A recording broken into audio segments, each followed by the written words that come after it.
Okay, we are live. This is our third and final episode of Stump Jason. This one is episode 3, the final stump. The final stuff. Um, yes.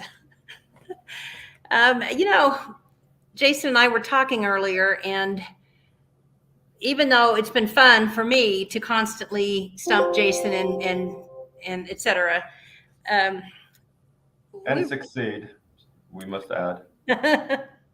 that's kind of you. Anyway, it's kind of part of the fun part of this has been talking about some of these serious issues that just don't get much conversation. Um, Right.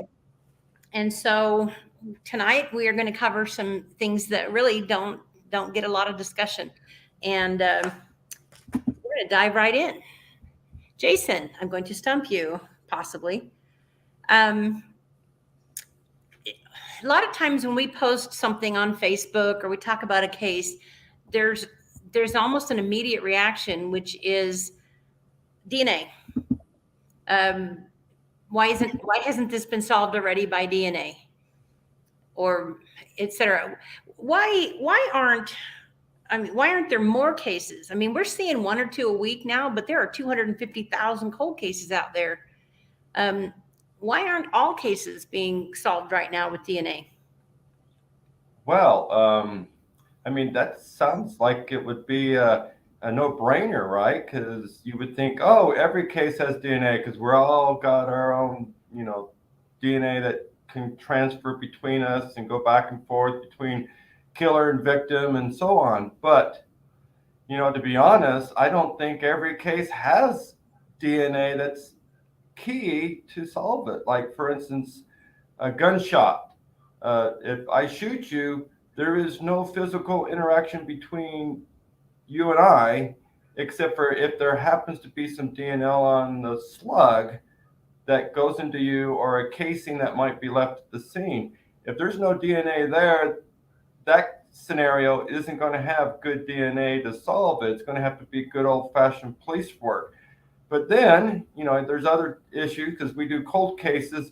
Some cases may predate DNA collection, so the protocols were in place that, ensured no contamination, ensured that the collection was done adequately, where you're not going to create mixtures, because still to this day, mixtures cannot be unmixed in most situations where you can identify one person's DNA if there's multiple DNA all mixed together, And right? yeah, in terms of the genetic genealogy part, that's true. You can what you're talking about is kind of the new technique that's being used to identify unknown people.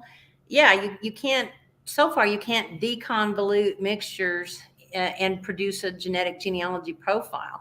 You might be able to in what they used, the old STR or the old kind of um, the older style of DNA testing. So Right. And one of the things that have to be clarified is there's a difference between if I leave DNA of myself at the crime scene, like blood, like if there's an altercation and some of my own blood is left there, or if it's a sex crime and I leave semen there, which I would never do that because I don't do sex crimes. But anyway, so I if think there's May thinks you doth protest too much.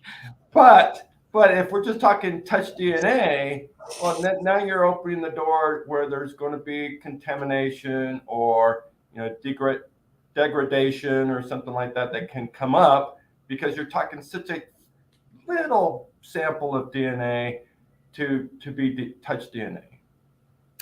True. You're right. It's very different.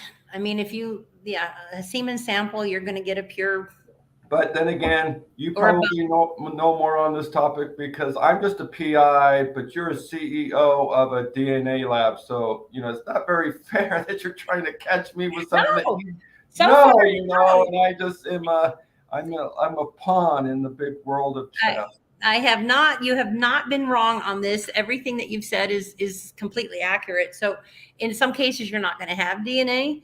In some cases, the DNA is going to be. Look, nobody can blame it. If you got a case back in the 70s or early 80s and you didn't know how to store it for DNA, which wasn't even a thing at the time, nobody's going to blame law enforcement for that. So you might have improperly stored. You might just have some that's just degraded too much. And so there's just a lot of times that, if the cause of the crime, like you were saying, if somebody's being shot, unless you've got something on the shell casing, which back then they used to just understandably just automatically go to the fingerprinting of the shell casings. And as soon as they did that, those can't be used for DNA anymore. So I will throw in one more thing, because you did point out that I am the CEO of a forensic DNA lab. And part of the reason that not every case is being looked at with DNA is because of the cost of DNA testing. And we're a nonprofit, and so we try to keep the cost, as accessible as we can. But the fact is that the people who are in control of the cost of DNA are the manufacturers of the kits and the assays that are used. So, for example, we buy a particular type of machine, and we make that happen, or we get it provided to us.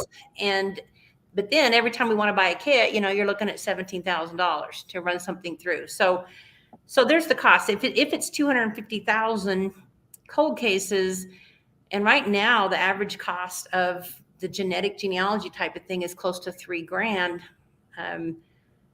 250,000 times $3,000. I don't know what.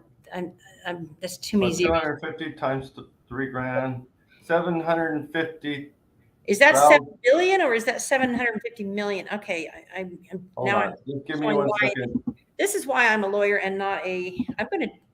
I'm not. Of course, I'm doing this. 250,000 times 3,000. Wait, 200 and. This is. I can't believe. Yeah, that's $750 million.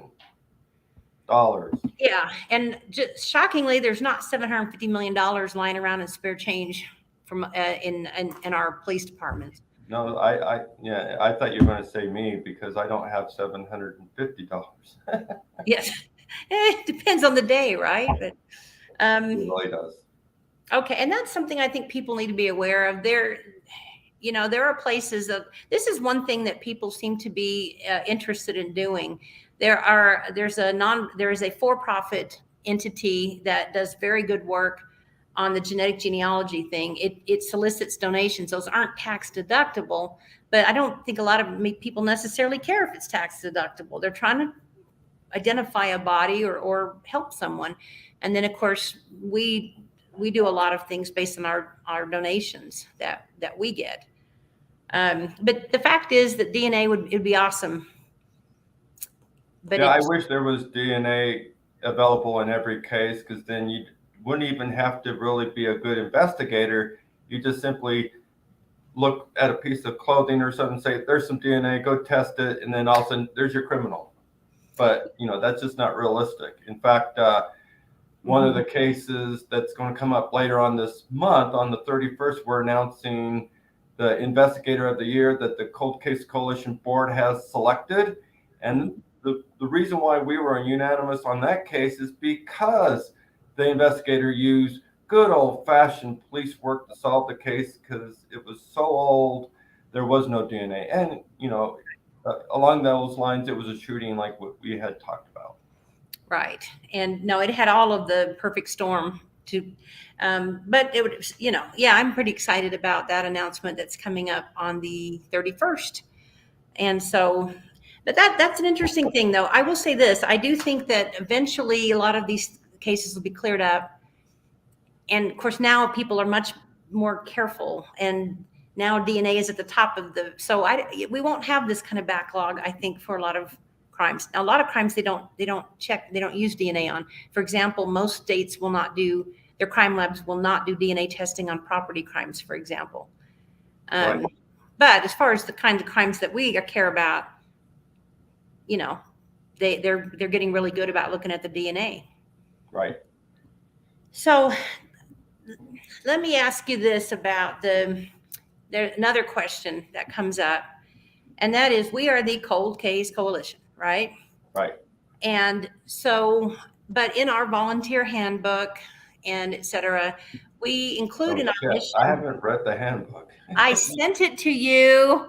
You did it. I didn't. So you got to kind of hold my hand a little bit. What about the? Don't ask me what's on page 6. Stumped. I'll admit Hold I'm on. stumped. Hold on. I'm writing down. I'm keeping track of the stumps. You know the stumped already. I was going to feed you the answer on that one. Okay. In our volunteer handbook, it explains our mission, and one of the things that's included in our mission is exoneration of Oh, okay. Yeah. wrongfully incarcerated.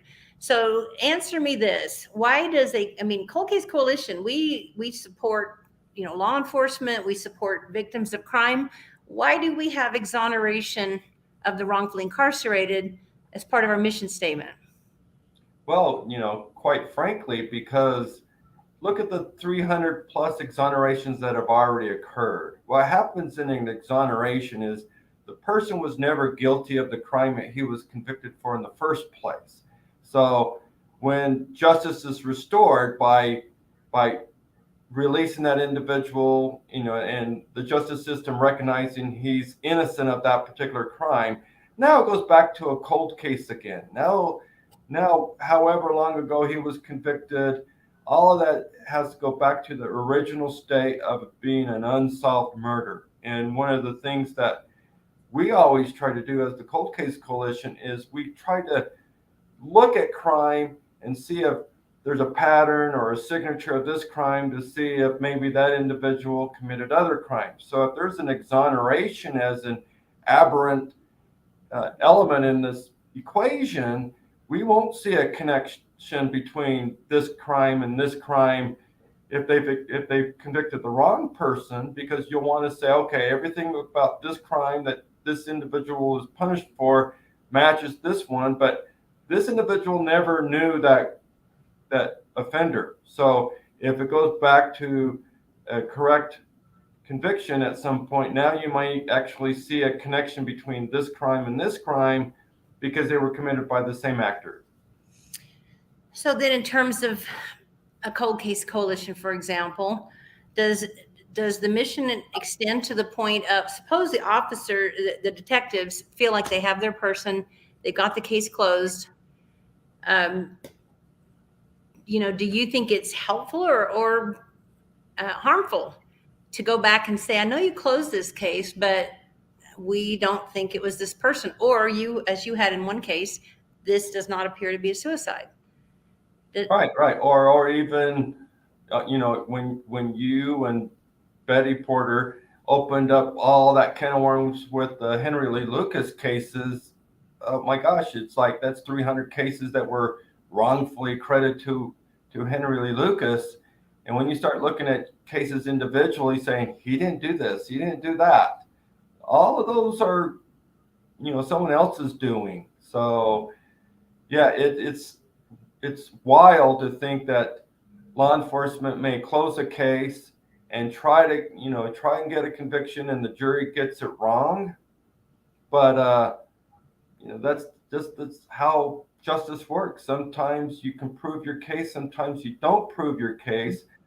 But when that happens, and we do know that the FBI statistic out there is 5% of incarcerated persons, 5% of those incarcerated are wrongfully convicted, which is to me to be too high of a number. And even the defense experts side, they say it's more like 8%. So 5% wrong rate or 8%, that's terrible.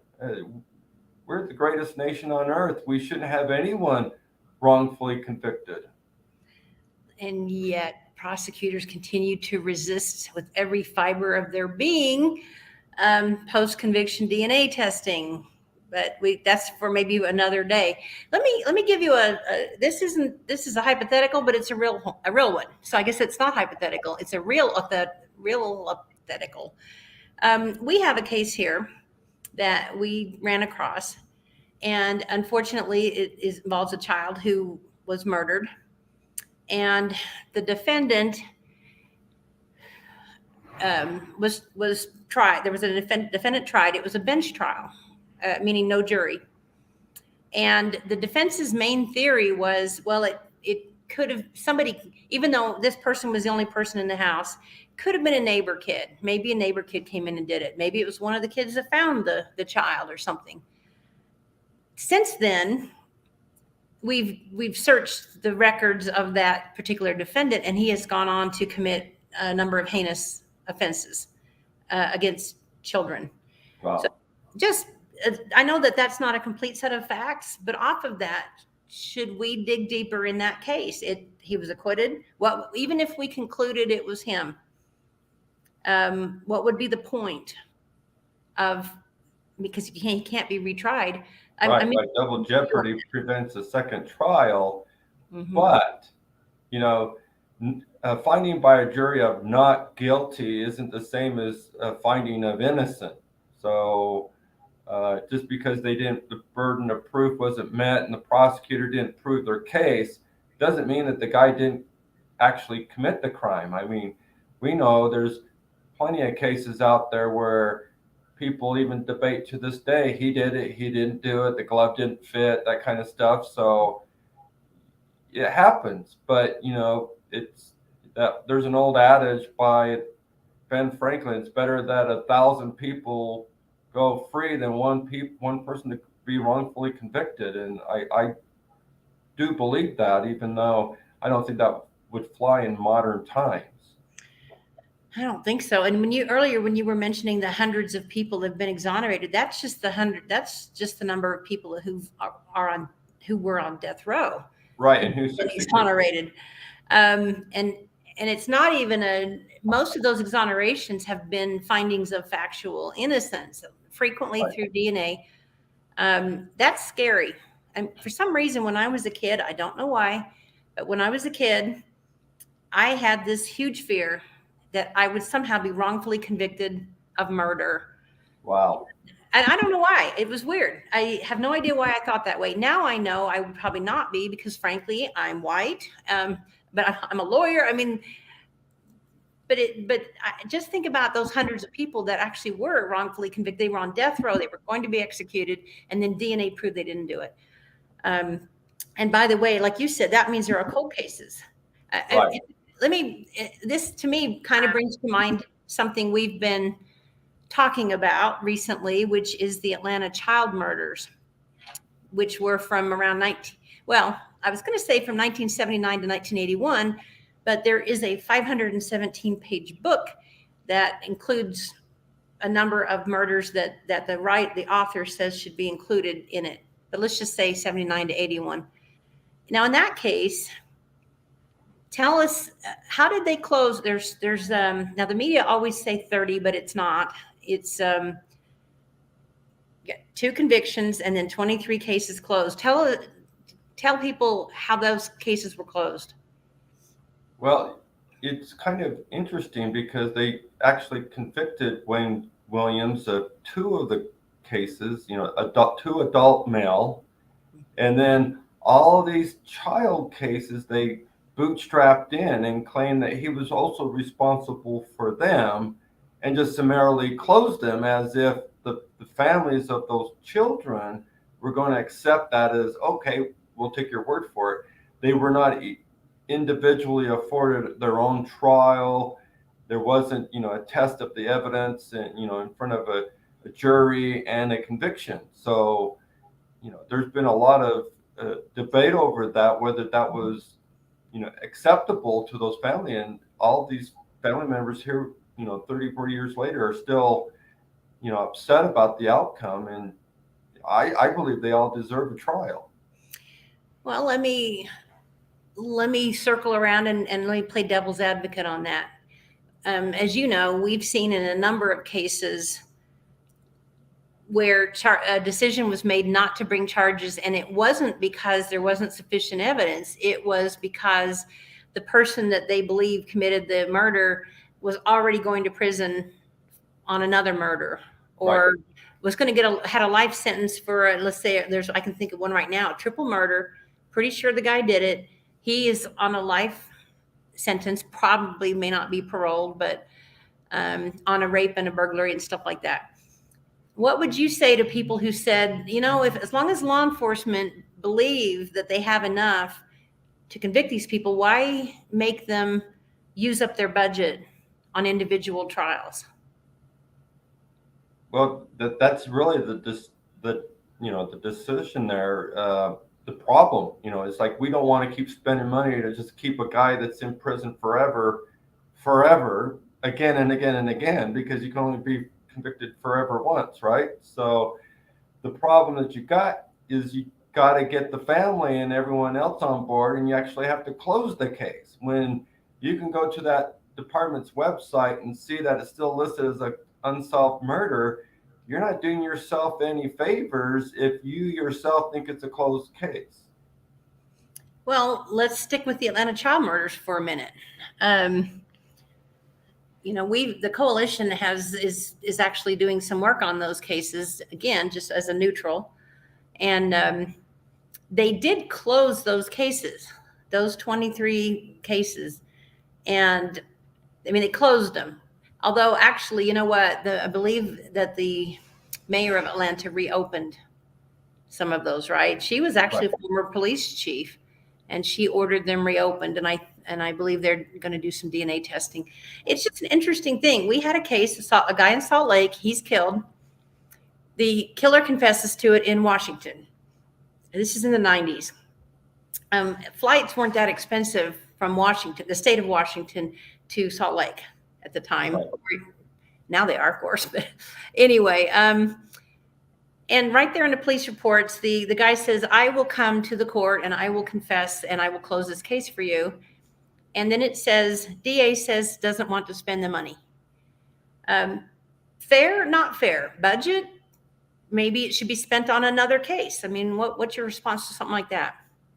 Well, I think it's discretionary of that prosecutor, and if they don't want to spend the money, I guess that's the final answer. There's no real, like place you can object and get a different opinion. That is the decision of the prosecutor, and it's a good thing that, like on homicide, there is no statute of limitations, so it could be brought up later, or once there's a replacement of the prosecutor because of retirement or election or whatnot. If someone else comes along and wants to open it, then that's their prerogative at the time. But I would probably, if I was in that prosecutor's shoes, look for alternative ways to get the funding, a grant, or I don't know if prosecutors or government can ask for donations, but find some way to pay for that flight in some other capacity rather than just take it out of your operation budget. It's an interesting point. We had, remember, was it 1 or 2 years ago? I can't remember now. For Rosie Tapia Day, we announced the Rosie Tapia Identification Project, which we call RTIP. Right. And in it, we offered the lab that we founded, offered free DNA testing to some surrounding areas. And I mean, we had one place alone within the first month that sent when I say we, we've separated the corporations on this. IMF is a separate corporation from the coalition now, but I am the CEO of both of them. But we had somebody send us 11 bodies very quickly because they wanted these bodies identified and did not have the budget. I told you this the other day. I know of a couple of cases that probably could be solved, but it's going to be, the upload's going to be $700 or $800 to upload it to that particular database that it needs to be uploaded to. And they're going to have to wait until they have another budget, So I don't think they can take donations. I think but they can take grants, and that's why we try to do grants. Right. They can accept people doing free things for them, and I think that's where they come with that. Right. So something like that, we would encourage someone in the public, someone in their office, a family member, contact us to see if we could arrange a grant and send that in so that they can, get around that budgetary problem and fly that person in for justice. Yeah, no, that's true. Kind of depends on what we've got at the time, but we do try to provide as much as we can. As a relatively new nonprofit lab, it's, it gets a little tricky. we just, we're just expanding. We actually will shortly, in about 3 weeks, we will have the broadest accredited range of services in the country. Just going to throw that out. Yay. Okay, so this is related to something you said earlier. You talked about cases where maybe the police feel like somebody got something wrong, or even that one case where I am wondering about the judge who was the fact finder who bought that story, and then the defendant went on to commit pretty horrible, somewhat similar crimes. So what would you say to if law enforcement said, look, we still believe the guy did it, jury got it wrong, judge got it wrong, he did it, we're closing it, closed by arrest? Is there any benefit to an organization like ours, or a private investigator like you, to poking around in such a case? Well, the problem that I would see is if you can't try the person again, what's the point of reinvestigating it unless you can link it to the other crime and get some kind of justice, after the fact with another prosecution? But otherwise, if he is already serving time for that, it's really hard to. He got acquitted. Yeah, well, I know if he's acquitted, you can't really run around defaming the guy, saying that he's a murderer of this person if he's acquitted. Now, of course, I know there are laws of defamation, so there ain't no defamation coming out of my mouth. But if under that theory, then if you think the suspect is dead, what's the point of working on that case then? Because literally, you have no chance of any sort of new justice if the suspect's dead. How can we? Should we just, on any of them that are really old, or we think the suspect's dead, should we just not work on them? No, if the suspect's dead, you at least can build your case and present that to the authorities so that they can close the case based on probability. If the person's already dead, then they can at least close the case that had he been alive, there would have been an arrest, there would have been a trial. But if he's dead, he's dead. There's not much more you can do other than name him as the suspect. I will throw one thing in here.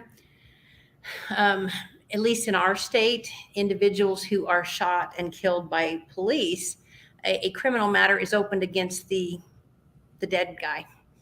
And then they, even though you cannot prosecute a dead person, and then they use that to hurry up and get things like cell phones and all that stuff. They don't do that in any other setting. It's just police shootings. But anyway, so I guess in some cases they feel like it's worth opening a criminal matter against a deceased person. But right. I don't know. I'll tell you one thing I feel that's slightly different maybe from what you were saying, and I believe that there is at least at least slight deterrent effect when somebody, even if they're dead or they can't be prosecuted again, when they're basically caught and it's proved to the satisfaction of whoever closes the case.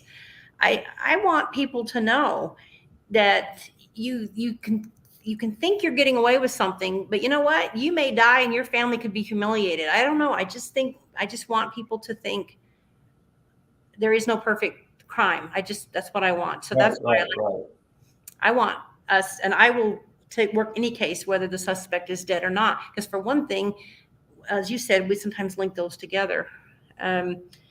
So another thing that comes up that we hear about just generically, and that is, it kind of relates to this budget of how do dollars get allocated. What would you say? You've got opinions and things about the JonBenet Ramsey case. You've studied it a lot closer than I have.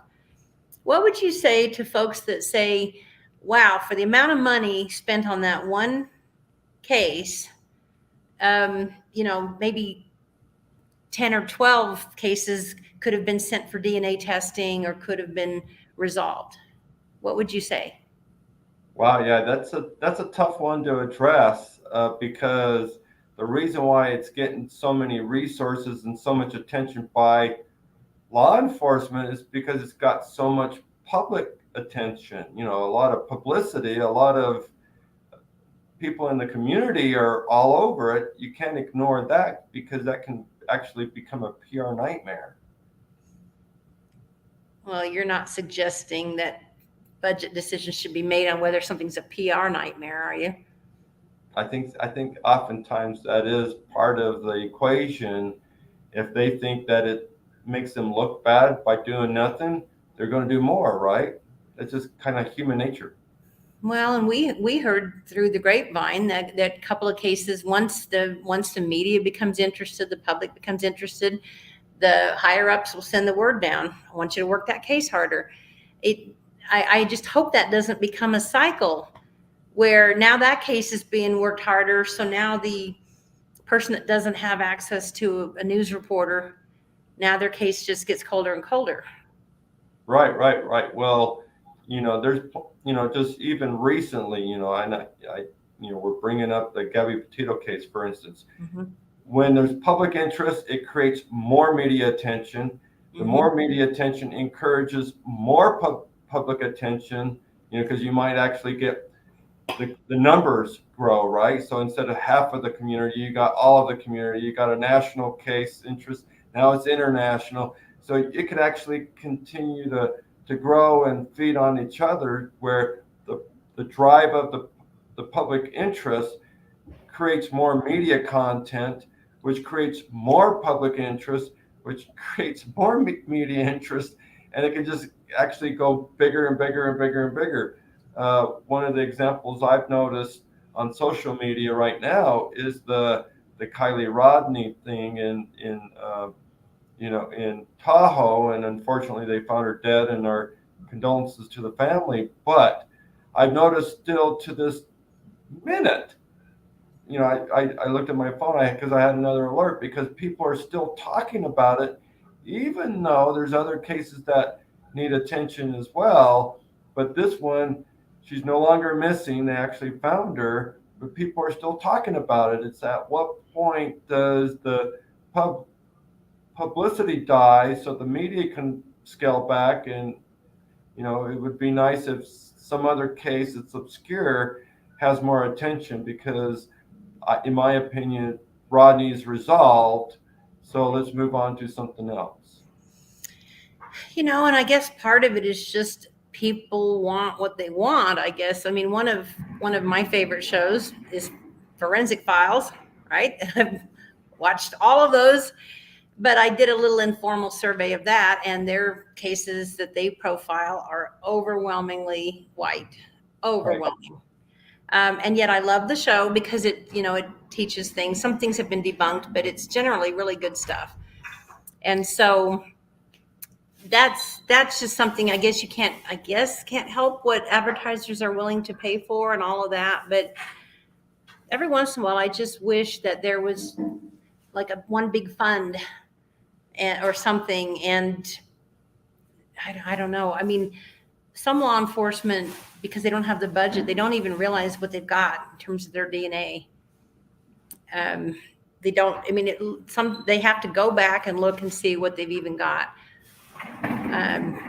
But there's plenty of work that can still be done that doesn't require DNA or that.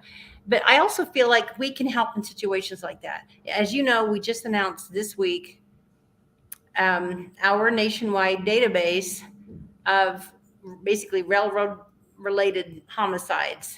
They're not all related to people who rode the rails or anything like that, but we put that together as volunteers. But I think it's going to help law enforcement. We and other organizations can help law enforcement by doing some of the drudgery, right? Or Right. that I think that's an important thing. I wish there were 50 organizations like ours. I don't know. Maybe that's not doable. It's a lot of work. Oh yeah, it's been a lot of work. Since you brought up the railroad thing and there was a big announcement, can you give us the backstory? Where did the files come from or anything? Because I'm sure somebody is going to want to look into this, because it is an important new tool for cold cases. Yeah, super exciting. A couple of years ago, we were looking at couple of murders that appeared to us to be related. I mean, literally, a guy is murdered. His fiance comes to, he's murdered in Helper, Utah. She comes to Helper, says, "What's going on? We don't know anything yet." She goes to Salt Lake. She's murdered, 3 or 4 months later. So we were working on that. And all of a sudden we went, we need to track the witnesses in those cases, but they were out of state already. So we tracked down there was a guy in Spokane named Bob Grandinetti. He was a police officer, and he had compiled this large amount of data on train riders. And we got a hold of the family, and they still had it, and they were happy that somebody wanted to honor him. And then we went from there and started to get police reports, news reports, things like that. We think it's beyond just the railroad thing, because when you stopped at a railroad place, you got off. Any house within, a half mile to a mile radius where a violent crime was committed, you got to at least consider whether or not it's tied to the railroad. It's one of our bigger projects, but a lot of organizations don't have the volunteers to do that. Right. It's been a lot of work. Chris, you and I are really tired today because you've been hauling a car, and I have been hauling things for our fundraiser yard sale. What's the website? Is there a website to the railroad data? Not yet. Frankly, we took us a while to get the data input. I reserved railroadmurders.com, but not all of these were murders. Some of these are disappearances or unidentified bodies. So I wanted to call it like railroadmysteries.com, but I thought that sounded flippant. Maybe not. Yeah, because it's broader than homicide. You might get someone thinking it's going to be some kind of whodunit, and you're talking about murders, and they're like, "Oh, yeah, misled." Murder on the Orient Express or something like that. Yeah, so I can't figure it out yet. But so Jason, what do you think the next steps ought to be for a coalition like ours, and for in other jurisdictions? What can other people do? Our coalition's extremely active. What would you recommend to people in other states that want to be able to help? Right. Well, we do have case leaders, and we're looking for case coordinators next to supervise over leaders, right? So if anyone, in any state or city is interested in joining the coalition as a volunteer and, becoming a case leader, looking at files in their city or state, they're more than welcome to reach out to us, and we'll help them get themselves established.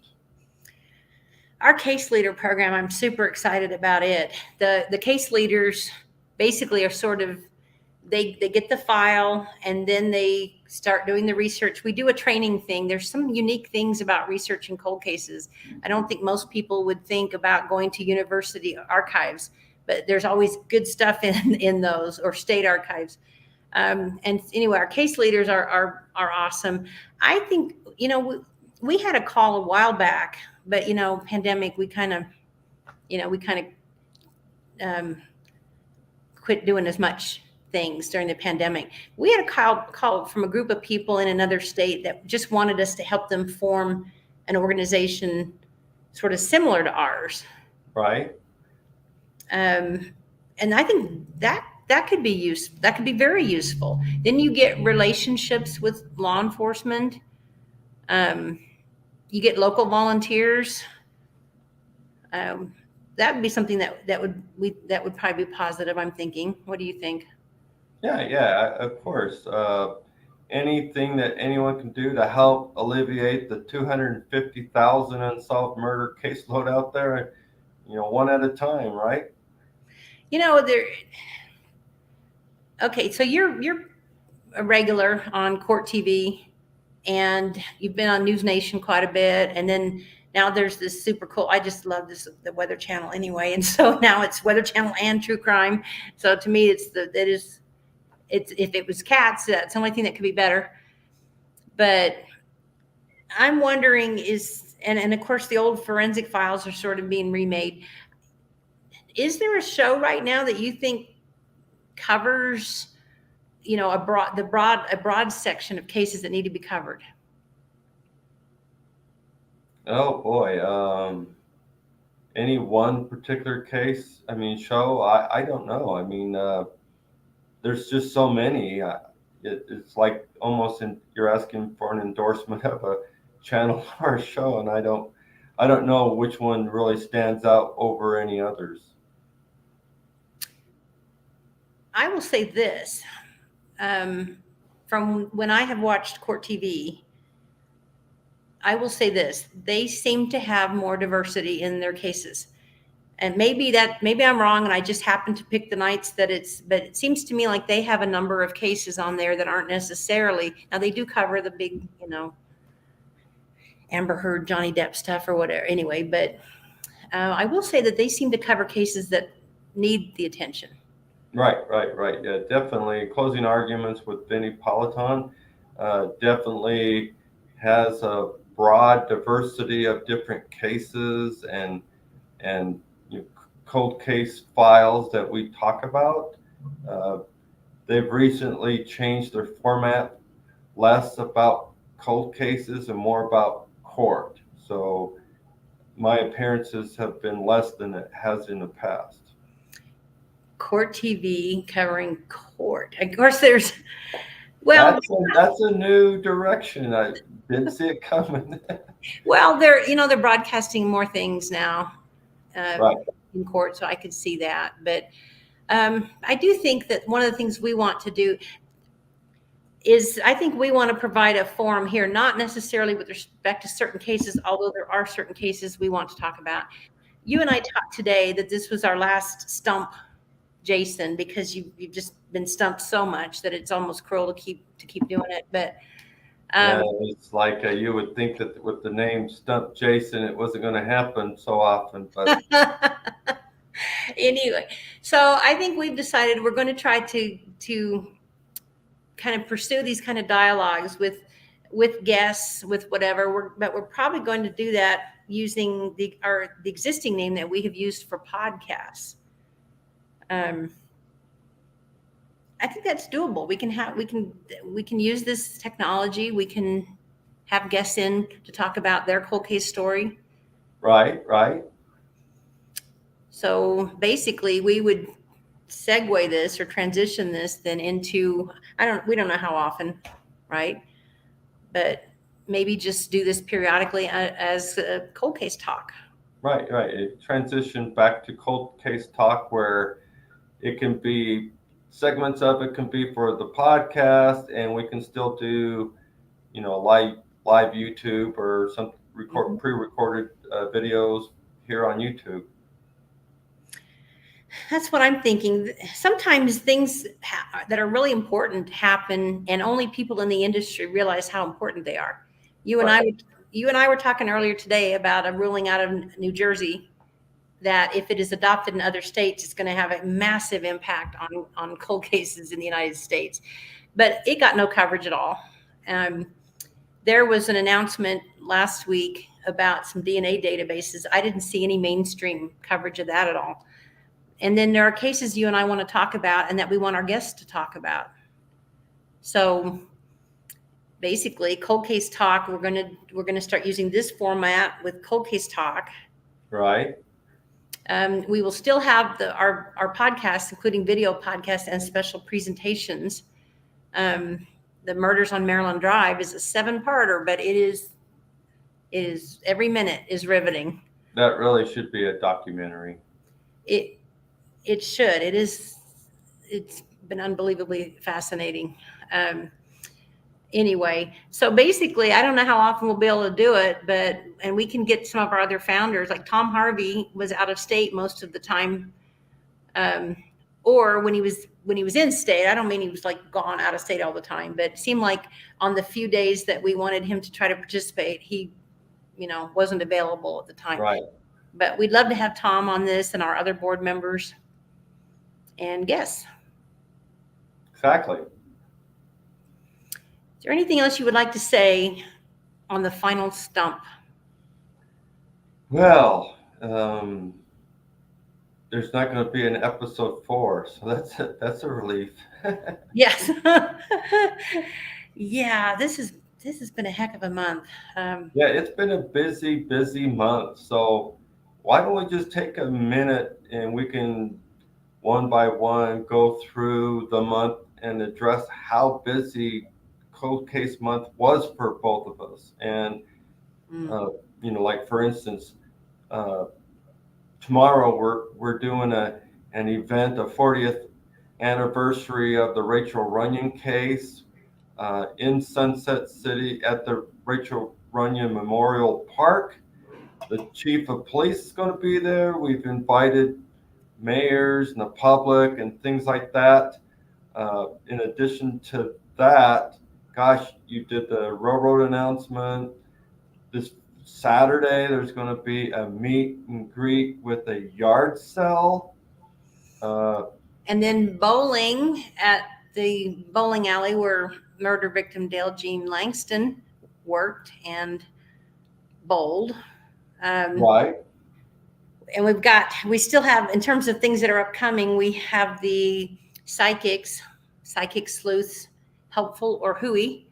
That's actually going to be a two-parter. I have to Is, say, is what is that? Is that going to be a recorded thing? Is that going to be a podcast? How is that coming you out? know what, it's going to be, we had to do some adapting because we lucked out, and I'm not going to spoil it because I want Renee to be able to say, but we broke it, we broke that episode into two things because we're going to have a demonstration in part two, which will have to be Oh, in September.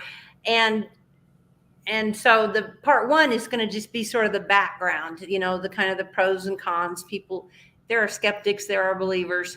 And then we have been fortunate enough to have a person agree to a demonstration that will be probably, I guess, one of our cold case talk follow-ups. Actually really excited about it because I put together the terms of the demonstration, you know, to as a see if the lawyer. psychic really has those powers to reveal, which It, and I'll just say this, being a lawyer, I have like subsection C and D, and this, whatever.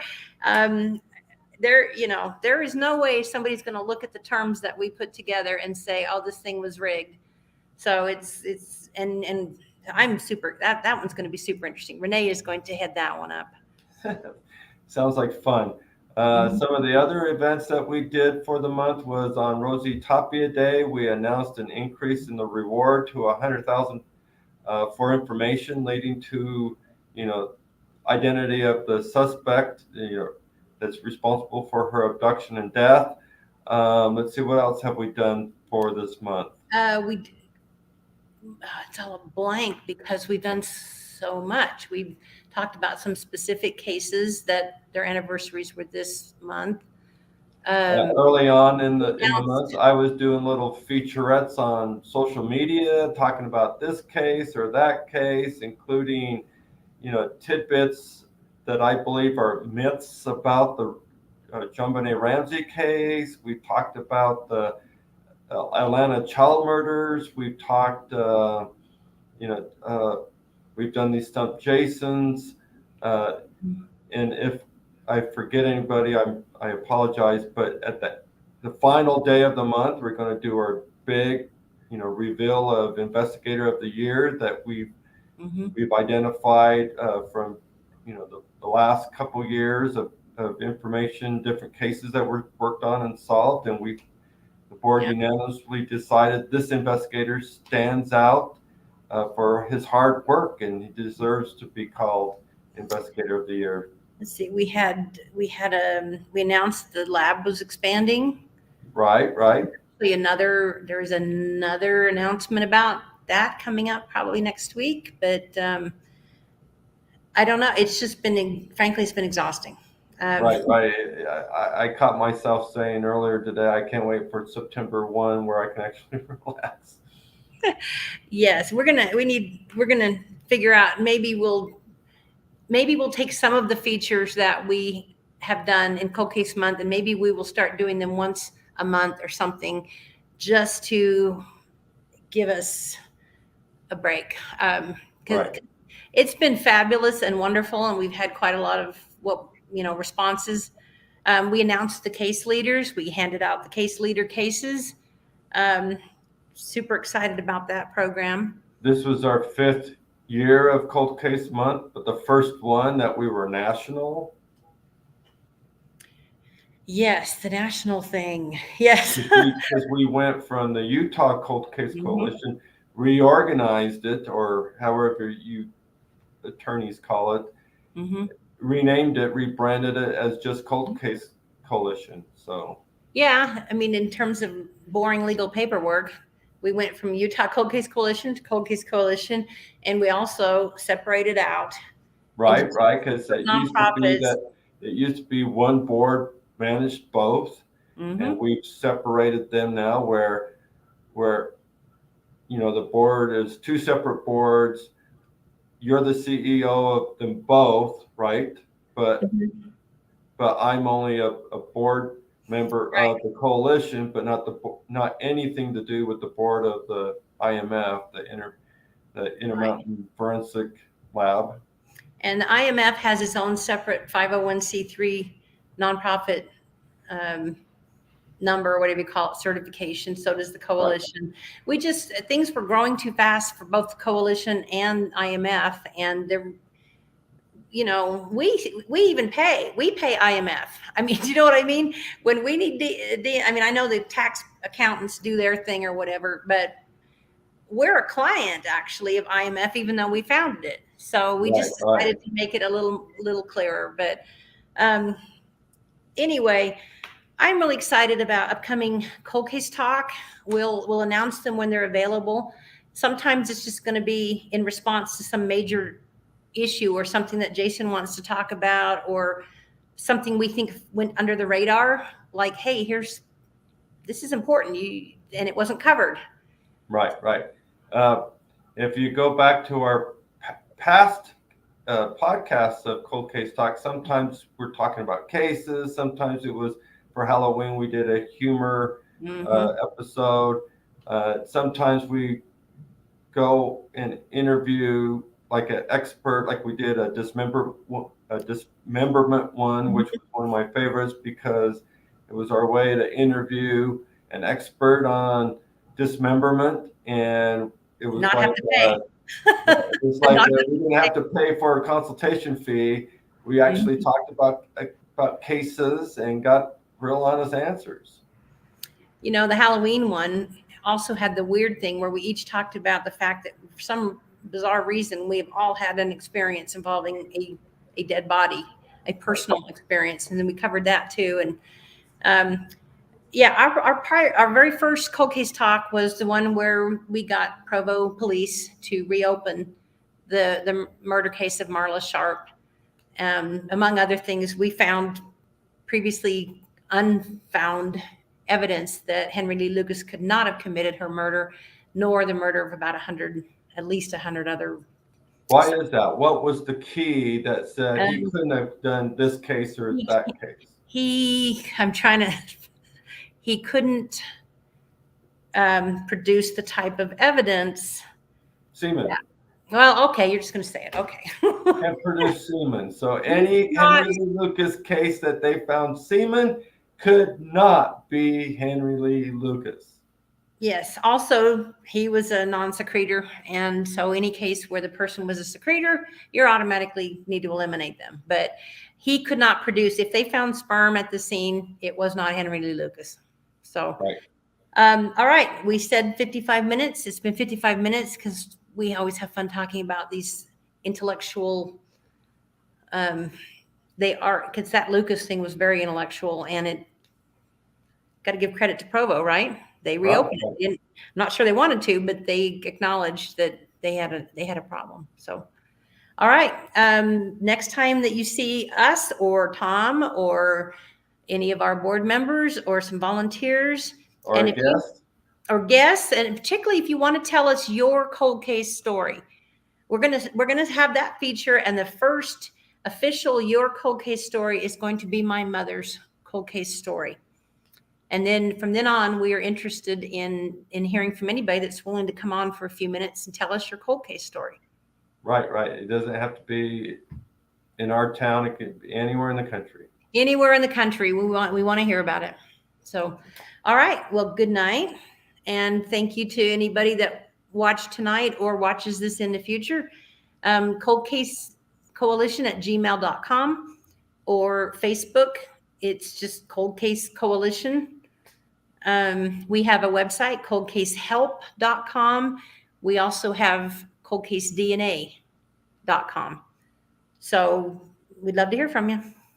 Good night, Gracie. Good night, Stumped. See ya. Goodbye.